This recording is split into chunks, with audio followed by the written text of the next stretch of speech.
باللہ من الشیطان الرجیم بسم اللہ الرحمن الرحیم الحمدللہ الذی جعلنا من المتمسکین بولایت علی بن ابی طالب علیہ الصلاۃ والسلام۔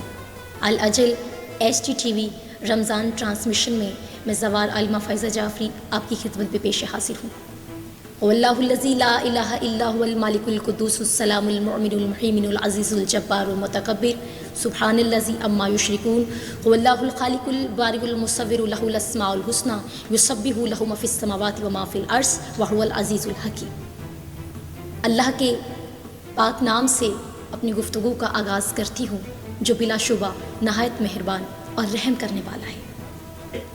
سید المرسلین، خاتم النبیین، شفیع المذنبین، سید الانبیاء، سردار اوصیاء، جناب رسول خدا صلی اللہ علیہ وآلہ وسلم پر، آپ کے پاک اصحاب پر اور آپ کی پاک آل پر لاکھوں کروڑوں درود و سلام۔ آج ہم اس سوال کا جواب آپ کی سماعتوں کے حوالے کریں گے کہ امت مسلمہ پر 30 روزے واجب کرنے کی وجہ کیا تھی۔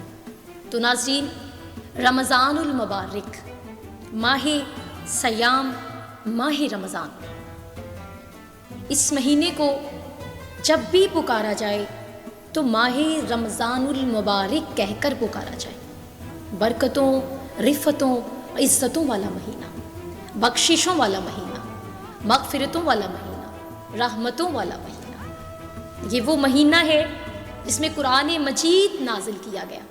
حفص بن غیاث راوی ہے اور وہ روایت کرتے ہیں کہ میں نے امام جعفر صادق علیہ الصلاۃ والسلام سے یہ پوچھا کہ مولا، قرآن مجید میں تو اللہ ارشاد فرماتا ہے شہر رمضان الذی انزل فیہ القرآن، کہ یہ قرآن وہ کتاب ہے جسے ہم نے رمضان المبارک میں نازل کیا۔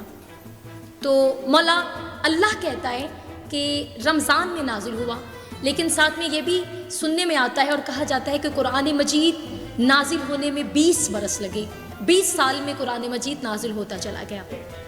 آپ علیہ الصلاۃ والسلام نے فرمایا صحف ابراہیم ماہ رمضان المبارک کی 1 تاریخ کو نازل ہوئی، تورات ماہ رمضان المبارک کی 6 تاریخ کو نازل ہوئی، انجیل ماہ رمضان المبارک کی 13 تاریخ کو نازل ہوئی، زبور ماہ رمضان المبارک کی 18 تاریخ کو نازل ہوئی، اور آخر میں قرآن مجید 23 رمضان المبارک کو نازل کیا گیا۔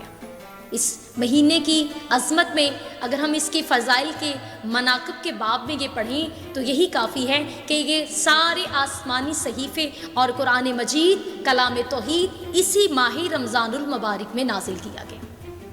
الکافی میں منقول ہے کہ حضرت علی علیہ الصلاۃ والسلام تشریف فرما تھے اور آپ علیہ الصلاۃ والسلام نے فرمایا کہ تم ہمیشہ یہ کہتے ہو کہ رمضان آ گیا، اگر تمہیں اس کی حقیقت کے بارے میں پتہ چل جائے تو تم آئندہ سے ایسے نہ پکارو کہ رمضان آ گیا۔ ساتھ روایت کرتا ہے کہ ہم 8 بندے امام محمد باقر علیہ الصلاۃ والسلام کی بارگاہ میں تشریف فرما تھے، ہم بیٹھے ہوئے تھے اور کسی بندے نے کہا کہ رمضان چلا گیا، برکتوں والا مہینہ چلا گیا، رمضان چلا گیا۔ تو امام باقر علیہ مقام علیہ الصلاۃ والسلام نے فرمایا، آپ علیہ الصلاۃ والسلام نے تمام اصحاب کو اپنی طرف متوجہ کیا اور فرمایا کہ جب بھی رمضان کا ذکر آتا ہے تو یہ مت بولا کرو، فقط یہ مت کہا کرو کہ رمضان ہے، رمضان آ گیا، رمضان چلا گیا، بلکہ آپ علیہ الصلاۃ والسلام نے فرمایا کہ ماہ رمضان المبارک کہہ کر پکارا کرو۔ تو کسی نے وجہ پوچھی تو آپ علیہ الصلاۃ والسلام نے فرمایا چونکہ اللہ کے پاک ناموں میں سے ایک نام رمضان ہے، اس لیے اس نام کو ادب کے ساتھ بلایا کرو اور ہمیشہ ایسے بولا کرو کہ ماہ رمضان المبارک آ گیا ہے۔ سبحان اللہ۔ رمضان المبارک یہ وہ مہینہ ہے جس میں ایک مومن کو تزکیہ نفس کرنے کا موقع ملتا ہے، یہ ذریعہ نجات کا مہینہ ہے۔ ماہ رمضان المبارک میں ایک کی گئی نیکی 70 گنا ثواب کا مقام رکھتی ہے۔ ماہ رمضان المبارک یہ وہ مہینہ ہے جس میں اللہ رب العزت نے ہمیں لیلۃ القدر جیسی پاک رات سے نوازا۔ لیلۃ القدر ایسی رات ہے جو کہ 1000 مہینوں سے افضل ہے، اور یہی وہ مہینہ ہے جس میں اللہ نے اپنے نبی کو اعلان نبوت کرنے کا حکم دیا۔ رمضان المبارک یہ وہ مہینہ ہے جس میں قرآن مجید کی ایک کی گئی تلاوت کا ثواب 70 گنا ثواب کی حیثیت رکھتا ہے۔ سبحان اللہ۔ کتاب الخصال میں امام علی علیہ الصلاۃ والسلام منقول کرتے ہیں کہ ایک مرتبہ رسول اللہ صلی اللہ علیہ وآلہ وسلم اپنی مسند پہ تشریف فرما تھے اور کچھ یہودیوں کا ایک ٹولہ آپ علیہ الصلاۃ والسلام کے پاس اپنے سوالوں کے جواب لینے کے لیے آیا، اور جب ان یہودیوں کے علماء نے آپ صلی اللہ علیہ وآلہ وسلم سے اپنے سوالوں کے جواب پوچھے، ان پوچھے گئے سوالوں میں ایک سوال یہ بھی تھا، آپ رسول خدا سے جو پوچھا گیا کہ اے اللہ کے نبی، دوسری امتوں پر بھی روزے واجب کیے گئے لیکن 1 مہینے سے زیادہ دنوں کے روزے ان پر واجب تھے، یہ آپ کی امت پر 30 دنوں کے روزے ہی کیوں واجب کیے گئے؟ تو ناظرین، یہی وہ اہم بات جو ہم آج کے اس اہم ٹاپک میں آپ کے لیے لے کر آئے، ہمارے سوال کا جواب۔ آج ہم آپ کو اپنی اس گفتگو میں اسی سوال کے لیے بالخصوص متوجہ کرنا چاہتے ہیں اور یہی بتانا چاہتے ہیں کہ ہم پر 30 روزے ہی کیوں واجب کیے گئے۔ تو ملتے ہیں ایک بریک کے بعد، ہمارے ساتھ رہیے گا۔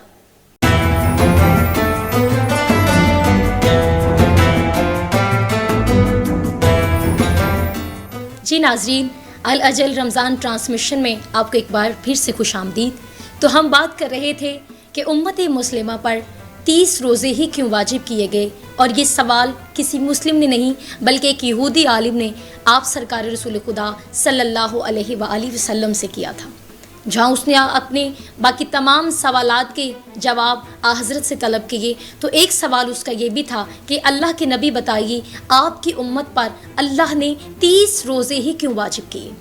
تو آپ صلی اللہ علیہ وآلہ وسلم نے کیا خوب دلیل کے ساتھ جواب دیا۔ آپ صلی اللہ علیہ وآلہ وسلم نے فرمایا کہ جب آدم کو جنت سے نکالا گیا تھا تو جو شجرہ ممنوعہ کا پھل انہوں نے کھایا تھا، اس پھل کا اثر ان کے شکم میں 30 دن تک باقی رہا تھا۔ اس کا اثر حضرت آدم علیہ السلام کے شکم میں 30 دن تک باقی رہا تھا، اور اسی شجرہ ممنوعہ کے اثر کی وجہ سے اللہ نے آدم کی اولاد پر 30 روزے واجب کر دیے۔ چونکہ آدم کو بھی 30 دن بھوکا رہنا پڑا تھا، اس لیے اولاد آدم پر 30 روزے واجب کیے گئے۔ اور یہ جو رات میں اللہ کھانے پینے کی ہمیں اجازت دیتا ہے، یہ جو فلیکسبلٹی اللہ نے مسلمانوں کو دی ہے، تو یہ اس کا کرم ہے، یہ اس کا فضل ہے، اور یہی کرم اور فضل حضرت آدم پر کیا گیا تھا کہ انہیں رات کو کھانا کھانے کی اجازت دے دی گئی تھی۔ تو اسی لیے اللہ نے اولاد آدم پر بھی 30 روزے واجب کر دیے۔ اس کے بعد آپ صلی اللہ علیہ وآلہ وسلم نے اسی آیہ مبارکہ کی تلاوت فرمائی، کتب علیکم الصیام کما کتب علی الذین من قبلکم لعلکم تتقون، جیسا کہ تم سے پہلے لوگوں پر روزے فرض کیے گئے تھے، تم پر بھی فرض کیے گئے۔